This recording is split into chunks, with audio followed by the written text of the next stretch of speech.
नाशिक जिल्हा परिषदेचे मुख्य कार्यकारी अधिकारी माननीय श्री ओमकार पवार यांच्या संकल्पनेतून राबविण्यात येत असलेल्या नाविन्यपूर्ण ज्ञानयात्री सहल उपक्रमांतर्गत जिल्हा परिषद आदर्श प्राथमिक शाळा पिंपळगाव लेप्ता येवला येथील विद्यार्थ्यांची शैक्षणिक सहल आज उत्साहपूर्ण वातावरणात नाशिककडे रवाना झाली। सकाळी शाळेच्या प्रांगणात आयोजित कार्यक्रमात माजी सरपंच श्री दिगंबर दौंडे यांच्या हस्ते नारळ फोडून सहलीस प्रारंभ करण्यात आला। यावेळी शाळा व्यवस्थापन समितीच्या अध्यक्षा सौ वैशाली सोनवणे, उपाध्यक्ष श्री रेवणनाथ गोधडे, सदस्य श्री किरण गागरे, माजी सरपंच श्री माणिक रसाळ, पालक श्री नवनाथ गायकवाड तसेच मुख्याध्यापक, शिक्षकवृंद आणि ग्रामस्थ मोठ्या संख्येने उपस्थित होते।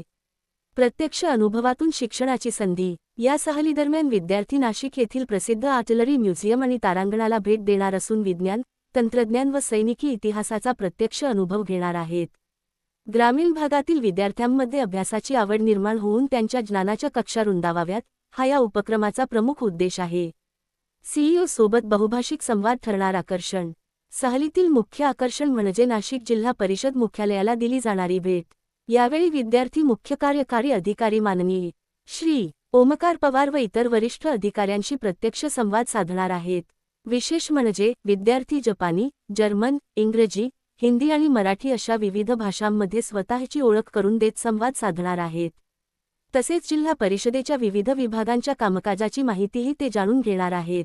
ग्रामीण भागातील विद्यार्थ्यांना आधुनिक जग व प्रशासकीय प्रणालीची ओळख करून देणारा हा उपक्रम अत्यंत प्रेरणादायी आहे, अशी प्रतिक्रिया उपस्थितांनी व्यक्त केली।